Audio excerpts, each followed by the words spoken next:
రానున్న ఎన్నికల్లో కాంగ్రెస్ ను గెలిపిస్తే రాష్ట్రానికి ప్రత్యేక హోదా తెస్తానని వైఎస్ షర్మిల అన్నారు. నంద్యాల సభలో ఆమె మాట్లాడుతూ నంద్యాల వైసీపీ అభ్యర్థి శిల్పా రవిరెడ్డి స్థానిక ఓటర్లను ప్రలోభాలకు గురి చేస్తూ ఎన్నికల్లో గెలిచేందుకు ప్రయత్నిస్తున్నారని ఆరోపించారు.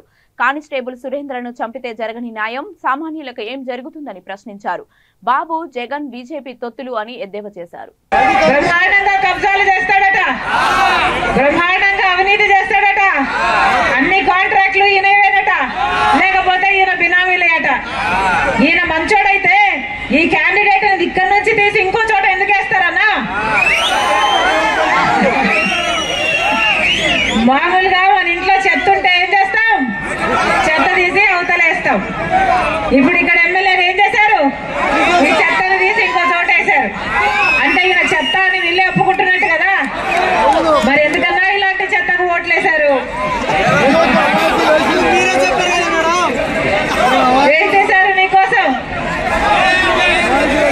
జగన్మోహన్ రెడ్డి గారికి ఓట్లేస్తే మన రాష్ట్రం బాగుపడుతుంది అనుకున్నాం, అవునా? ఏమైందన్నా కనీసం వెలుగొండ ప్రాజెక్టు పూర్తయిందా? రాజశేఖర రెడ్డి గారు వెలుగొండ ప్రాజెక్టును చేయ తలపెట్టారు. 4,50,000 ఎకరాలకు నీళ్లిచ్చే ప్రాజెక్టు, 15 లక్షల మందికి తాగునీరిచ్చే ప్రాజెక్టు. రాజశేఖర రెడ్డి గారు ఆ ప్రాజెక్టును 60% పనులు రాజశేఖర రెడ్డి గారే పూర్తి చేసి వెళ్లిపోయారు.